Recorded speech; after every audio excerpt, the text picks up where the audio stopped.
Hi hello ನಮಸ್ತೆ, ನಾನು ರಾಜು. ಅಷ್ಟೇ ನೀವು ನೋಡ್ತೀರಾ centre point Kannada YouTube channel. CM ಪಟ್ಟದ ಕಚ್ಚಾಟದ ನಡುವೆ ಇದೀಗ ಡಿಕೆಗೆ ಬಂತು ಹೈಕಮಾಂಡ್ನಿಂದ ಕರೆ. ಸಿದ್ದರಾಮಯ್ಯನವರಿಗೆ ಎದುರಾಯಿತು ಮತ್ತೊಂದು ಸಂಕಷ್ಟ. ಅಂದುಕೊಂಡಿದ್ದನ್ನ ಸಾಧಿಸೇ ಬಿಟ್ರ ಡಿಕೆ ಶಿವಕುಮಾರ್. ಇವೆಲ್ಲವನ್ನ ನೋಡೋಣ. ಅದಕ್ಕಿಂತ ಮೊದಲು ಇಲ್ಲಿ ತನಕ ನಮ್ಮ ಚಾನಲ್ನ ಸಬ್ಸ್ಕ್ರೈಬ್ ಮಾಡಿಲ್ಲ ಅಂದ್ರೆ ಈಗಲೇ ಸಬ್ಸ್ಕ್ರೈಬ್ ಮಾಡಿ, ಜೊತೆಗೆ ಕಾಮೆಂಟ್ಗಳ ಮುಖಾಂತರ ತಮ್ಮ ಅಭಿಪ್ರಾಯವನ್ನ ತಿಳಿಸಬಹುದು. ಎಸ್ ವೀಕ್ಷಕರೇ, ಕರ್ನಾಟಕ ರಾಜ್ಯದಲ್ಲಿ ಕಳೆದ 6 ತಿಂಗಳಿಂದ ಆಗ್ತಾ ಇರುವಂತ ಬಹುದೊಡ್ಡ ಚರ್ಚೆ ಅದೇನೆಂದ್ರೆ, ಸಿಎಂ ಬದಲಾವಣೆ ಆಗ್ತಾರ, ಬದಲಾವಣೆ ಆಗಲ್ವಾ? ಸಿಎಂ ಬದಲಾವಣೆ ಆದ್ರೆ ಯಾರು ಮುಖ್ಯಮಂತ್ರಿ ಆಗ್ತಾರೆ, ಅಥವಾ ಆ ಮುಖ್ಯಮಂತ್ರಿ ಆದ ನಂತರ ಮತ್ತೆ ಯಾವೆಲ್ಲ ಗೊಂದಲ ಆಗುತ್ತೆ? ಕರ್ನಾಟಕದ ಕಾಂಗ್ರೆಸ್ ಪಕ್ಷ ಸರಿಯಾಗಿ ಹೋಗುತ್ತಾ ಅಥವಾ 2 ಭಾಗವಾಗಿ ಹೋಗುತ್ತೆ? ಇವೆಲ್ಲವೂ ಕೂಡ ಕಳೆದ 6 ತಿಂಗಳಿಂದ ಬಹುದೊಡ್ಡ ಚರ್ಚೆ ಆಗ್ತಾ ಇರುವಂತ ವಿಷಯ. ಜೊತೆಗೆ ಹೈಕಮಾಂಡ್ ಕೂಡ ಈ ಇಬ್ಬರಿಗೂ ಒಂದು ಸೂಚನೆಯನ್ನು ಕೊಟ್ಟಿತ್ತು. ನೀವು ಇಬ್ಬರು ಕೂಡ ಪರಸ್ಪರ ಸೌಹಾರ್ದತೆಯಾಗಿ ಮಾತನಾಡಿಕೊಂಡು ಈ ಪಟ್ಟದ ಕಚ್ಚಾಟವನ್ನ ನೀವು ಸರಿ ಮಾಡ್ಕೊಳ್ಬೇಕೆನ್ನುವಂತ ಒಂದು ಸೂಚನೆಯ ಮೇರೆಗೆ ಈ ಇಬ್ಬರೂ ನಾಯಕರು ಕೂಡ ಸಿದ್ದರಾಮಯ್ಯನವರ ಮನೆಗೆ ಹೋಗಿ ಇಡ್ಲಿ ವಡ ತಿಂದ್ರು.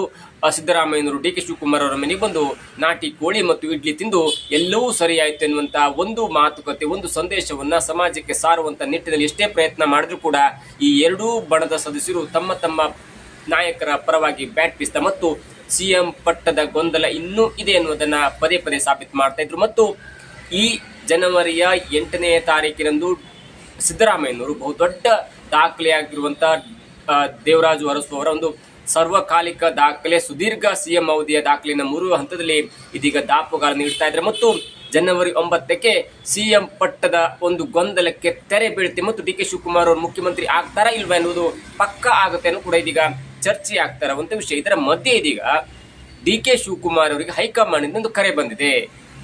ಯಾಕೆ ಕರೆ ಬಂತು, ಏನಾಯ್ತು ಅಂತ ಒಂದು ದೊಡ್ಡ ಡೆವಲಪ್ಮೆಂಟ್ ಏನು ಎನ್ನುವುದನ್ನು ನೋಡ್ತಾ ಹೋದ್ರೆ ಅದಕ್ಕೆ ಮುಖ್ಯವಾದ ಕಾರಣ ಡಿ ಕೆ ಶಿವಕುಮಾರ್ ಅವರು ಒಂದೊಂದೇ ಬಾಣವನ್ನ ಬಿಡ್ತಾ ಇದ್ದಾರೆ. ಈ ಹಿಂದೆ SC/ST ಸಮುದಾಯದವರು ಒಂದು ಹಿಂದುಳಿದ ವರ್ಗದವರ ಒಂದು ಸಮುದಾಯ ಅಂದ್ರೆ SC/ST ಸಮಾವೇಶ ಮಾಡಬೇಕೆಂದಿದ್ದಾಗ ಆಗಲೂ ಕೂಡ ಹೈಕಮಾಂಡ್ ನ ಮೊರೆ ಹೋಗಿ ಇಲ್ಲ, ಯಾವುದೇ ಸಮಾವೇಶ ಮಾಡಬಹುದು ಮತ್ತು ಬಣ ರಾಜಕೀಯಕ್ಕೆ ಮುನ್ನಡೆ ಬರದಾಗುತ್ತೆ ಅನ್ನುವಂಥ ಕಾರಣಕ್ಕಾಗಿ ದಿಢೀರಂತ ಈ SC/ST ಸಮಾವೇಶವನ್ನ ರದ್ದು ಮಾಡಿದ್ದು ಕೂಡ ಇದೇ ಡಿ ಕೆ ಶಿವಕುಮಾರ್ ಅವರ ಪ್ಲಾನ್ ಇಂದ. ಅದಾದ ನಂತರ KN ರಾಜಣ್ಣನವರು ಪದೇ ಪದೇ ತಮ್ಮ ಮೇಲೆ ಕತ್ತಿ ಮಸಿತಾ ಇರುವಾಗ ಅವರ ಒಂದು ಹೇಳಿಕೆಯನ್ನು ಇಟ್ಕೊಂಡು, ಅಂದ್ರೆ ಮತಚೋರಿ ಎನ್ನುವಂತ ಮಾತನ್ನ ರಾಹುಲ್ ಗಾಂಧಿ ಅವರು ಆಡ್ತಿರುವಾಗ ಅದನ್ನೇ ವಿರೋಧಿಸಿದಂತ KN ರಾಜಣ್ಣನವರ ಒಂದೇ ಒಂದು ಮಾತನ್ನ ಇಟ್ಕೊಂಡು ಅವರನ್ನ ಸಚಿವ ಸಂಪುಟದಿಂದ ಕಿತ್ತು ಒಗೆಯುವಂತ ಹಂತದಲ್ಲಿ ಅಲ್ಲೂ ಕೂಡ ಡಿ ಕೆ ಶಿವಕುಮಾರ್ ಒಂದು ದೊಡ್ಡದಂತ ಕೈವಾಡ ಇತ್ತು ಎನ್ನುವುದು ಕೂಡ ಜಗಜ್ಜಾಹೀರಾಗಿದೆ. ಆದ್ರೆ ಇದೀಗ ಮುಂದುವರಿದ ಭಾಗವಾಗಿ ಇನ್ನೇನು ಸಿದ್ದರಾಮಯ್ಯನವರ ಬಣ ಪದೇ ಪದೇ ಸ್ಟ್ರಾಂಗ್ ಆಗ್ತಿದೆ. ತನಗೆ ಮುಖ್ಯಮಂತ್ರಿ ಪಟ್ಟ ಸಿಗತ್ತಾ ಇಲ್ವಾ ಎನ್ನುವುದನ್ನ ಪದೇ ಪದೇ ಡಿ ಕೆ ಶಿವಕುಮಾರ್ ಅವರು ಹೈಕಮಾಂಡ್ಗೆ ತಿಳಿಸ್ತಾ ಇದ್ದಾರೆ. ಆದ್ರೆ ಹೈಕಮಾಂಡ್ ಅವರು ಯಾಕೋ ಒಂದು ಹಂತಕ್ಕೆ ಮುಂದುವರೆದು ಒಂದು ಅಂತಿಮ ಹಂತಕ್ಕೆ ಬರ್ತಾ ಇಲ್ಲ. ಕಾಂಗ್ರೆಸ್ ಹತ್ರ ಇದೀಗ 3 ರಾಜ್ಯಗಳು ಮಾತ್ರ ಇದೆ, ಕರ್ನಾಟಕ, ತೆಲಂಗಾಣ ಮತ್ತು ಆಸಾಂ. ಈ 3 ರಾಜ್ಯಗಳಲ್ಲಿ ಕಾಂಗ್ರೆಸ್ನ ಹೈಕಮಾಂಡ್ಗೆ ತನು ಮನ ಮತ್ತು ಧನವನ್ನ ಕೊಡುವಂತ ಯಾವ್ದಾದ್ರು ದೊಡ್ಡ ರಾಜ್ಯ ಅಥವಾ ಆರ್ಥಿಕ ಸಂಪತ್ತನ್ನ ಪಕ್ಷಕ್ಕೆ ಕೊಡುವಂತ ಯಾವುದು ರಾಜ್ಯ ಇದ್ರೆ ಅದು ಕರ್ನಾಟಕದ ಕಾಂಗ್ರೆಸ್ ಮಾತ್ರ. ಯಾಕಂದ್ರೆ 140ಕ್ಕೂ ಹೆಚ್ಚು ಸೀಟನ್ನು ಗೆದ್ದುಕೊಂಡು ಇದೀಗ ಕರ್ನಾಟಕದಲ್ಲಿ ರಾಜ್ಯ ಭಾರವನ್ನು ಮಾಡ್ತಿದೆ ಮತ್ತು ಅನೇಕ ಕಡೆ ಇಡೀ ದೇಶದಲ್ಲಿ ಎಲ್ಲಾ ಕಡೆಯೂ ಕೂಡ ಕಾಂಗ್ರೆಸ್ ಪಕ್ಷ ಮಕಾಡೆ ಮಲಗಿದೆ.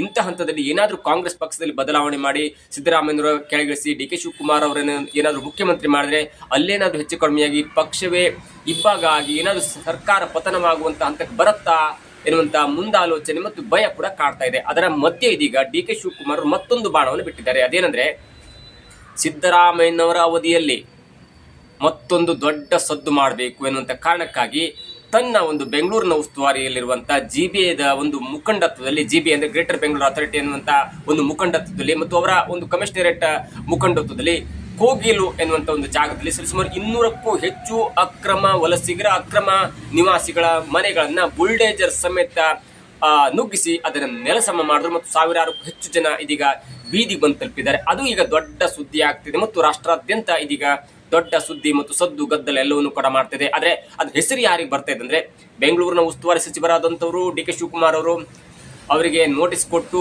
ನೋಟಿಸ್ಗೆ ಸ್ಪಂದನೆ ಮಾಡದಿದ್ದಾಗ ಆ ಮನೆಗಳನ್ನ ಉಡಾಯಿಸಿದಂಥವ್ರು, ಬುಲ್ಡೋಜ್ ಮಾಡಿದಂಥವ್ರು ಬೆಂಗಳೂರಿನ ಕಮಿಷನರೇಟ್ ಅಥವಾ GBA ಕಮಿಷನರೇಟ್ ಆದಂತಹ ತುಷಾರ್ ಗಿರಿನಾಥ್ ಅಂತ ಒಂದು ಕಮಿಷನರ್ ಅವರು. ಆದ್ರೆ ಅದ್ರ ಹೆಸರು ಬರ್ತಿದ್ ಮಾತ್ರ ಸಿದ್ದರಾಮಯ್ಯನವರಿಗೆ.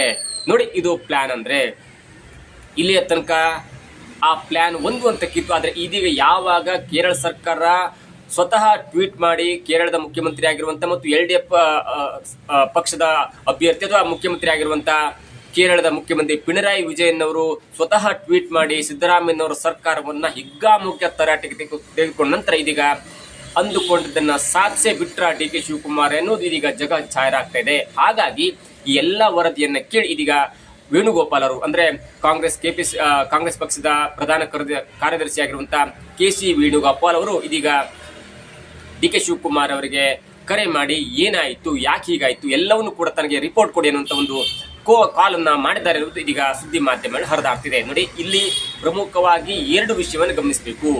ಕೋಗಿಲು ಬಳಿ ಇರುವಂತಹ ನಿವಾಸಿಗಳು, ಅಕ್ರಮ ನಿವಾಸಿಗಳು ಯಾರಂದ್ರೆ ಬಹುತೇಕರು ಮುಸ್ಲಿಮರು. ಹಾಗಾಗಿ ಒಂದು ವೇಳೆ ಜನವರಿ ನಂತರ, ಜನವರಿ 8 ಅಥವಾ ಫೆಬ್ರವರಿ ತಾನು ಮುಖ್ಯಮಂತ್ರಿ ಆಗಿ, ಆ ಮುಖ್ಯಮಂತ್ರಿ ಆದ ನಂತರ ಯಾರೇ ಮುಖ್ಯಮಂತ್ರಿ ಯಾವುದೇ ಪಕ್ಷ ಇದ್ರೂ ಕೂಡ ಅಕ್ರಮ ನಿವಾಸಿಗಳನ್ನ ತೆರವು ಮಾಡಬೇಕಾಗಿದ್ದು ಸರ್ಕಾರದ ಆದ್ಯ ಕರ್ತವ್ಯ. ಯಾಕಂದ್ರೆ ಬೆಂಗಳೂರು ಜಾಗ ಅಂದ್ಕೊಳ್ಳೋದು ಕೋಟಿ ಬೆಲೆ ಬಾಳುತ್ತೆ. ಹಾಗಾಗಿ ಆ ಅಕ್ರಮ ನಿವಾಸಿಗಳನ್ನ ತೆರವು ಮಾಡಲೇಬೇಕಾಗುತ್ತದೆ ಮತ್ತು ಸರ್ಕಾರದ ಒಂದು ಭಾಗ ಅಥವಾ ಆಡಳಿತಾತ್ಮಕವಾಗಿ ಒಂದು ಭಾಗ.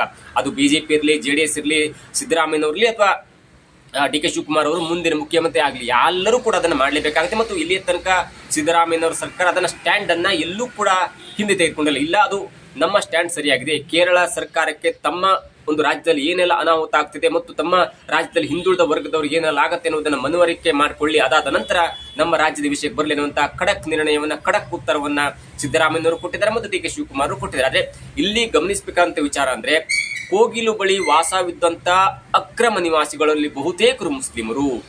ಒಂದು ವೇಳೆ DK ಶಿವಕುಮಾರ್ ಅವರು ಮುಖ್ಯಮಂತ್ರಿ ಆದ ನಂತರ ಆ ನಿವಾಸಿಗಳನ್ನ ಏನಾದ್ರೂ ಬುಲ್ಡೋಸ್ ಮಾಡಿ ಅವರನ್ನ ಬೀದಿ ತಂದ್ರೆ ಅದು DK ಶಿವಕುಮಾರ್ ಅವರಿಗೆ ಕೋಮುವಾದಿ DK ಶಿವಕುಮಾರ್ ಎನ್ನುವಂತ ಪಟ್ಟ ಬರ್ತಾ ಇತ್ತು. ಅದಕ್ಕೆ ಮುಂಚಿತವಾಗಿ, ತಾನು ಅಧಿಕಾರಕ್ಕೆ ಬರುವ ಮುಂಚಿತವಾಗಿ DK ಶಿವಕುಮಾರ್ ಅವರ ನೇತೃತ್ವದಲ್ಲಿ DK ಶಿವಕುಮಾರ್ ಅವರು ಸಿದ್ದರಾಮಯ್ಯನವರ ನೇತೃತ್ವದಲ್ಲಿ ಈ 200ಕ್ಕೂ ಹೆಚ್ಚು ಮನೆಗಳನ್ನ ಬುಲ್ಡೋಸ್ ಮಾಡಿದೆ. ಸರ್ಕಾರ ಎಲ್ಲವನ್ನು ಮಾಡಿತು. ಅಲ್ಲಿ ವರ್ಷಾನುಗಟ್ಲೆಯಿಂದ ಇದ್ದಂತ ಅವರಿಗೆ ನೋಟಿಸ್ ಕೊಡ್ತಾ ಇತ್ತು, ಪದೇ ನೋಟಿಸ್ ಕೊಟ್ಟು ಖಾಲಿ ಮಾಡಿ ಅನ್ನುವಂತ ನೋಟಿಸ್ ಕೊಡ್ತಾ ಇತ್ತು.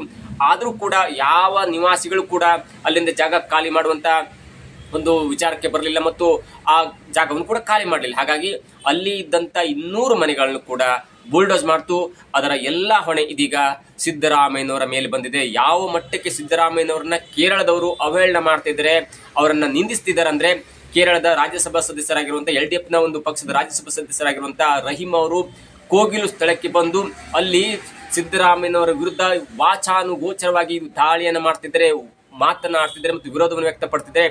ಸಿದ್ದರಾಮಯ್ಯನವರಿಗೂ ಮತ್ತು ಉತ್ತರ ಪ್ರದೇಶದ ಯೋಗಿ ಆದಿತ್ಯನಾಥ್ ಅವರಿಗೂ ಯಾವುದೇ ಡಿಫರೆನ್ಸ್ ಅಲ್ಲ. ಇಬ್ರು ಕೂಡ ಅಣ್ಣ ತಮ್ಮಂದಿರ ತರ ಕೆಲಸ ಮಾಡ್ತಾ ಇದ್ದಾರೆ. ಅಲ್ಲಿ ಯೋಗಿ ಆದಿತ್ಯನಾಥ್ ಅವರು ಮುಸ್ಲಿಮರ ಮನೆಯನ್ನ ಬುಲ್ಡೋಸ್ ಮಾಡ್ತಿದ್ರೆ, ಇಲ್ಲಿ ಕರ್ನಾಟಕದಲ್ಲಿ ಸಿದ್ದರಾಮಯ್ಯನವರ ನೇತೃತ್ವ ಕಾಂಗ್ರೆಸ್ ಸರ್ಕಾರ ಕರ್ನಾಟಕದ ಮುಸ್ಲಿಮರನ್ನ ಹಾಳು ಮಾಡ್ತಿದೆ, ಕರ್ನಾಟಕದ ಮುಸ್ಲಿಮರಿಗೆ ಅನ್ಯಾಯ ಮಾಡ್ತಿದೆ ಅನ್ನುವಂತ ಒಂದು ವಾಗ್ದಾಳಿಯನ್ನ ಮಾಡ್ತಾ ಇದ್ದಾರೆ. ಇದು ಈಗ ದೊಡ್ಡ ಚರ್ಚೆಯನ್ನ ಮಾಡ್ತಿದೆ. ಮತ್ತು ಒಂದ್ ವೇಳೆ ಸಿದ್ದರಾಮಯ್ಯನವರ ಜಾಗದಲ್ಲಿ ಏನಾದ್ರೂ DK ಶಿವಕುಮಾರ್ ಅವರಿದ್ರೆ, DK ಶಿವಕುಮಾರ್ ಅವರು ಮುಖ್ಯಮಂತ್ರಿ ಆಗಿದ್ರೆ, ಕರ್ನಾಟಕದ ಮುಸ್ಲಿಮರೇ DK ಶಿವಕುಮಾರ್ ಅವರ ವಿರುದ್ಧ ತಿರುಗಿ ಬೀಳ್ತಾ ಇದ್ರು. ಕರ್ನಾಟಕದ ಎಡಪಂಥೀಯರು, ಕರ್ನಾಟಕದ ಬುದ್ಧಿವಂತರು ಎಲ್ಲರೂ ಕೂಡ ಇದೀಗ ಅಂದ್ರೆ ಒಂದ್ ವೇಳೆ DK ಶಿವಕುಮಾರ್ ಅವರು ಮುಖ್ಯಮಂತ್ರಿ ಆಗಿದ್ದು ಇಂಥ ಒಂದು ಘಟನೆ ಆದ್ರೆ ಕರ್ನಾಟಕದ ಬಹುತೇಕರು DK ಶಿವಕುಮಾರ್ ಅವರ ವಿರುದ್ಧ ತಿರುಗಿ ಬೀಳ್ತಾ ಇದ್ರು. ಅಂತ ಒಂದು ದಿನವನ್ನ ತನ್ನ ಮುಂದಿನ ದಿನಗಳಾಗಬೇಕು ಮತ್ತು ಆಡಳಿತಾತ್ಮಕವಾಗಿ ಅಕ್ರಮ ನಿವಾಸಿಗಳನ್ನ ಖಾಲಿ ಮಾಡ್ಬೇಕೆನ್ನುವಂತ ಉದ್ದೇಶದಿಂದ ತರಾತುರಿಯಲ್ಲಿ ಇದೀಗ DK ಶಿವಕುಮಾರ್ ಅವರ ನೇತೃತ್ವದಲ್ಲಿ ಕಮಿಷನರ್ ಅವರಿಗೆ ಸೂಚನೆ ಕೊಟ್ಟು ಸಿದ್ದರಾಮಯ್ಯನವರಿಗೆ ತಿಳಿಸಿ ಎಲ್ಲವನ್ನು ಕೂಡ ಖಾಲಿ ಮಾಡಿ ಇದೀಗ ಎಲ್ಲವನ್ನು ಕೂಡ ಸಾಚಾ ಕ್ಲೀನ್ ಮಾಡಿಬಿಟ್ಟಿದ್ದಾರೆ. ಆದ್ರೆ ಇದೀಗ ಕೇರಳ ಸರ್ಕಾರ ಎಂಟ್ರಿ ಕೊಟ್ಟ ನಂತರ ಈಗ ದೊಡ್ಡ ಸುದ್ದಿ ಆಗ್ತಿದೆ. ದೊಡ್ಡ ಸುದ್ದಿ ಯಾಕೆ ಆಗ್ತಿದೆ ಅಂದ್ರೆ ಅದಕ್ಕೆ ಬೇರೆಯಾದಂತಹ ಕಾರಣ ಇದೆ. ಕೇರಳದಲ್ಲಿ ಮುಂದಿನ ಏಪ್ರಿಲ್ ನಲ್ಲಿ ಚುನಾವಣೆ ಇದೆ. ಅಲ್ಲಿ ಮುಸ್ಲಿಮರ ಮತವನ್ನ ತಾನು ಹೇಗಾದ್ರೂ ಮಾಡಿ ಒಟ್ಟಿಗೆ ಹಾಕೊಳ್ಬೇಕನ್ನುವಂತ ಒಂದು ದುರುದ್ದೇಶದಿಂದ, ದುರಾಲೋಚನೆಯಿಂದ ಕೇರಳದ LDF ಪಕ್ಷ ಇದೆಯಲ್ಲ, ಅದು ಈಗ ಅಲ್ಲಿನ ಕಾಂಗ್ರೆಸ್ ಅನ್ನ ಅಥವಾ UDF ಮೈತ್ರಿಕೂಟ ವಿರೋಧ ಮಾಡಬೇಕು ಮತ್ತು ಅಲ್ಲಿನ ಕೇರಳದ ಎಲ್ಲಾ ಮುಸ್ಲಿಂ ಮತಗಳು ತನಗೆ ಬರಬೇಕು ಅನ್ನುವಂತಹ ಒಂದು ಮುಂದಾಲೋಚನೆಯಿಂದ ಕರ್ನಾಟಕದಲ್ಲಿ ಇದೀಗ ಕಾಂಗ್ರೆಸ್ ಅನ್ನು ಬೈತಿದೆ ಮತ್ತು ಕರ್ನಾಟಕದಲ್ಲಿ ಕಾಂಗ್ರೆಸ್ ಸರ್ಕಾರ ಇದ್ರೂ ಕೂಡ ಮುಸ್ಲಿಮರಿಗೆ ಒಂದು ಸೇವೆ ಕೊಡ್ತಲ್ಲ, ಮುಸ್ಲಿಮರನ್ನ ತುಚ್ಛವಾಗಿ ಕಾಣ್ತಿದೆ, ಮುಸ್ಲಿಮರನ್ನ ಹೀಯಾಳಿಸ್ತಿದೆ, ಮುಸ್ಲಿಮರಿಗೆ ಅನ್ಯಾಯ ಮಾಡ್ತಿದೆ ಅನ್ನುವಂತ ಒಂದು ಘೋಷಣೆಯನ್ನ ಕರ್ನಾಟಕದಲ್ಲಿ ಬಂದು ಕೋಗಿಲಿಯಲ್ಲಿ ಬಂದು ಇದೀಗ ಎಲ್ಲವನ್ನು ಕೂಡ ದುರುದ್ದೇಶದಿಂದ ಕೆಲಸ ಮಾಡ್ತಿದೆ. ಅವೆಲ್ಲವೂ ಕೂಡ DK ಶಿವಕುಮಾರ್ ಅವರಿಗೆ ಗೊತ್ತಿತ್ತು. ಹಾಗಾಗಿ ಸಿದ್ದರಾಮಯ್ಯನವರಿಗೆ ಒಂದು ಹಂತದಲ್ಲಿ ಹಿನ್ನಡೆ ಆಗಬೇಕು ಎನ್ನುವಂತ ಉದ್ದೇಶದಿಂದ ತರಾತುರಿಯಲ್ಲಿ ಡಿ ಕೆ ಶಿವಕುಮಾರ್ ಅವರು ಅಂದ್ರೆ ಬೆಂಗಳೂರಿನ ಉಸ್ತುವಾರಿ ಆಗಿರುವಂತಹ ಡಿ ಕೆ ಶಿವಕುಮಾರ್ ಅವರು ಇದೀಗ GBA ಅಧಿಕಾರಿಗೆ ಸೂಚನೆಯನ್ನು ಕೊಟ್ಟು 200ಕ್ಕೂ ಹೆಚ್ಚು ಮನೆಗಳನ್ನ ಡೆಮಾಲಿಷ್ ಮಾಡಿದ್ರೆ, ಬುಲ್ಡೋಸ್ ಮಾಡಿದ್ರೆ. ಆದ್ರೆ ಆ ಬುಲ್ಡೋಸ್ ಮಾಡಿದ್ದು ಯಾಕೆ ಸದ್ದಾಯ್ತಂದ್ರೆ ಅಲ್ಲಿ ಅಲ್ಲಿ ವಾಸವಾಗಿರುವಂತರು ಅನೇಕರು ಮುಸ್ಲಿಮರಾಗಿದ್ರು ಅಥವಾ ಅಲ್ಪಸಂಖ್ಯಾತರಾಗಿದ್ರು. ಅಲ್ಲಿ ಎಲ್ಲವೂ ಸರಿ ಇತ್ತು, ಆದ್ರೆ ಅಂದುಕೊಂಡಿದ್ದನ್ನ ಸಾಧನೆ ಮಾಡಿದ್ದು ಮಾತ್ರ ಡಿ ಕೆ ಶಿವಕುಮಾರ್. ಹಾಗಾಗಿ ಸಿದ್ದರಾಮಯ್ಯನವರಿಗೆ ಇದೀಗ ಒಂದು ದೊಡ್ಡ ಸಂಕಷ್ಟ ಎದುರಾಗಿದೆ ಅಂತ ಹೇಳ್ಬೋದು. ಹೈಕಮಾಂಡ್ ಕೂಡ ವೇಣುಗೋಪಾಲ್ ಅವರು ಕೂಡ ಡಿ ಕೆ ಶಿವಕುಮಾರ್ ಅವರಿಗೆ ಒಂದು ಕರೆಯನ್ನು ಮಾಡಿ ಎಲ್ಲ ರಿಪೋರ್ಟ್ ಅನ್ನು ಕೊಡಿ ಅಂತ ಹೇಳ್ತಿದೆ. ಅದರ ಆ ವೇಣುಗೋಪಾಲ್ ಅವರು ಯಾಕೆ ಕರೆ ಮಾಡಿದ್ರು ಅದು ಕೂಡ ಒಂದು ಕಥೆ ಇದೆ. ಯಾಕಂದ್ರೆ UDF ಮತ್ತು ಕಾಂಗ್ರೆಸ್ನ ಮೈತ್ರಿ ಸರ್ಕಾರ ಸ್ಥಳೀಯ ಚುನಾವಣೆಯಲ್ಲಿ ಭರ್ಜರಿಯಾಗಿ ಗೆದ್ದಿದೆ ಮತ್ತು ಮುಂದಿನ 2026 ಏಪ್ರಿಲ್ ಚುನಾವಣೆ ನಡೆಯುವಾಗ ತಾನು ಕೂಡ ಮುಖ್ಯಮಂತ್ರಿ ಆಗಬೇಕೆನ್ನುವಂತ ಒಂದು ದುರುದ್ದೇಶದಿಂದ ಇದೀಗ ರಿಪೋರ್ಟ್ ಅನ್ನು ಕೇಳಿದ್ದಾರೆ. ಒಂದು ವೇಳೆ ಮುಸ್ಲಿಮರಿಗೆ ಅನ್ಯಾಯ ಇದ್ರೆ ಅದನ್ನ ಸರಿ ಮಾಡಿ ಅನ್ನುವಂತ ಒಂದು ಫೋನ್ ಕರೆಯನ್ನ ಮಾಡಿ ಇದೀಗ ಒಂದು ಮಟ್ಟಿನ ಒಂದು ಅಲ್ಪ ವಿರಾಮನ ಹೇಳಿದ್ದಾರೆ ಅಂತ ಹೇಳ್ಬೋದು. ಆದ್ರೆ ಇದು ಒಂದು ಮಟ್ಟಿಗೆ ಮುಸ್ಲಿಮರಿಗೆ ಅನ್ಯಾಯ ಮಾಡಿದ್ರು ಸಿದ್ದರಾಮಯ್ಯನವರು ಎನ್ನುವಂತ ಹಣೆಪಟ್ಟಿ ಇದೀಗ ಸಿದ್ದರಾಮಯ್ಯನವರ ಮೇಲೆ ಬಂದಿದೆ ಮತ್ತು ಆ ಹಂತಕ್ಕೆ ಇದೀಗ ಡಿ ಕೆ ಶಿವಕುಮಾರ್ ಅವರು ಒಂದು ಹಂತಕ್ಕೆ ಗೆಲುವನ್ನು ಸಾಧಿಸಿದ್ದಾರೆ ಅಂತ ಹೇಳ್ಬೋದು. ಇವೆಲ್ಲವನ್ನ ನೋಡ್ತಾ ಇದ್ರೆ ಡಿ ಕೆ ಶಿವಕುಮಾರ್ ಅವರನ್ನ ಅಷ್ಟು ಈಸಿಯಾಗಿ ಯಾರೂ ತೆಗೆದುಕೊಳ್ಳಿಕ್ಕೆ ಸಾಧ್ಯವೇ ಇಲ್ಲ. ಯಾಕಂದ್ರೆ ಅವರ ಇಡುವಂತ ಒಂದೊಂದು ಪ್ಲಾನ್ ಆಗಿರ್ಬೋದು, ಒಂದೊಂದು ಹೆಜ್ಜೆ ಆಗಿರ್ಬೋದು, ಅವರು ಪದೇ ಪದೇ ಹೇಳ್ತಾ ಇದ್ದಾರೆ ನಾನು ಮೂಲತಃ ಹುಟ್ಟಿನಿಂದ ಬಿಸ್ನೆಸ್ ಮ್ಯಾನ್, ಆದ್ರೆ ಹವ್ಯಾಸಕ್ಕಾಗಿ ಅಥವಾ ಬೇರೆ ಕಾರ್ಯಕ್ಕಾಗಿ ನಾನು ರಾಜಕೀಯಕ್ಕೆ ಬಂದಿದ್ದೇನೆ ಮತ್ತು ನನ್ನ ಮಕ್ಕಳನ್ನ ಯಾರನ್ನೂ ಕೂಡ ನಾನು ರಾಜಕೀಯಕ್ಕೆ ತರಲ್ಲ. ನನಗೆ ಉದ್ದೇಶ ಇತ್ತು ರಾಜಕೀಯ ಮಾಡಬೇಕೆನ್ನುವಂತ ಕಾರಣಕ್ಕಾಗಿ ನಾನು ಕೂಡ ಸಾಯೋ ತನಕ ರಾಜಕೀಯದಲ್ಲಿ ಇರಲ್ಲ. ಏನೋ ಒಂದು 8-9 ವರ್ಷ ಮತ್ತೆ ರಾಜಕೀಯ ಮಾಡಬಹುದು ಮತ್ತು ಹೊಸ ಪ್ರತಿಭೆಗಳಿಗೆ, ಹೊಸ ಮುಖಗಳಿಗೆ ನಾವು ಕೂಡ ಅದನ್ನ ಬಿಟ್ಕೊಡ್ಬೇಕಾಗತ್ತೆ. ಹಾಗಾದಾಗ ಮಾತ್ರ ಪಕ್ಷ ಉಳಿಯುತ್ತೆ ಅನ್ನುವಂತಹ ಸ್ಟೇಟ್ಮೆಂಟ್ ಅನ್ನ ಪದೇ ಪದೇ ಕೊಡ್ತಾ ಇದ್ದಾರೆ. ಹಾಗಾಗಿ ಡಿ ಕೆ ಶಿವಕುಮಾರ್ ಅವರು ಅದಕ್ಕೆ ಹಿಂದೆ 2 ದಿನ ಹಿಂದೆ ಒಂದು ಮಾತನ್ನು ಹೇಳಿದ್ರು.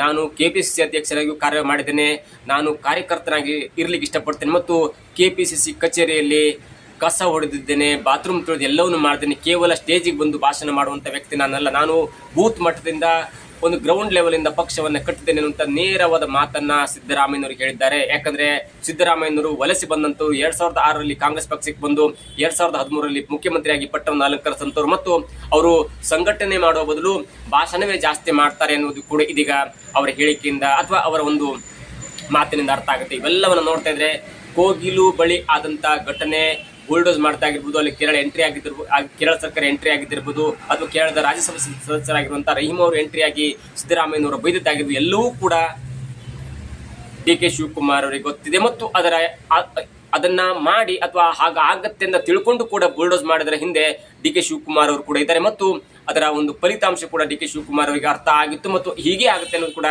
ಡಿ ಕೆ ಶಿವಕುಮಾರ್ ಅವರಿಗೆ ಮೊದಲೇ ಅರಿವಿತ್ತು. ಹಾಗಾಗಿ ಅಂದುಕೊಂಡದನ್ನ ಒಂದೊಂದೇ ಸಾಧನೆ ಮಾಡ್ತಿದ್ರೆ ಇವತ್ತಲ್ಲ ನಾಳೆ, ನಾಳೆಯಲ್ಲ ನಾಡಿದ್ದು 2026 ಅಂತ್ಯದ ವೇಳೆಗಾದ್ರೂ ನನಗೆ ಒಂದು ಮುಖ್ಯಮಂತ್ರಿ ಪಟ್ಟ ಸಿಗ್ಲಿ ಅನ್ನುವಂತ ಯೋಚನೆ ಇದೀಗ ಮಾಡ್ತಿದ್ದಾರೆ ಮತ್ತು ಅದಕ್ಕೆ ಬೇಕಾದಂತ ಪ್ರತಿಯೊಂದು ಹೆಜ್ಜೆಯನ್ನ ಸೂಕ್ಷ್ಮವಾಗಿ ಇಡ್ತಾ ಇದ್ದಾರೆ ಡಿ ಕೆ ಶಿವಕುಮಾರ್ ಅವರು.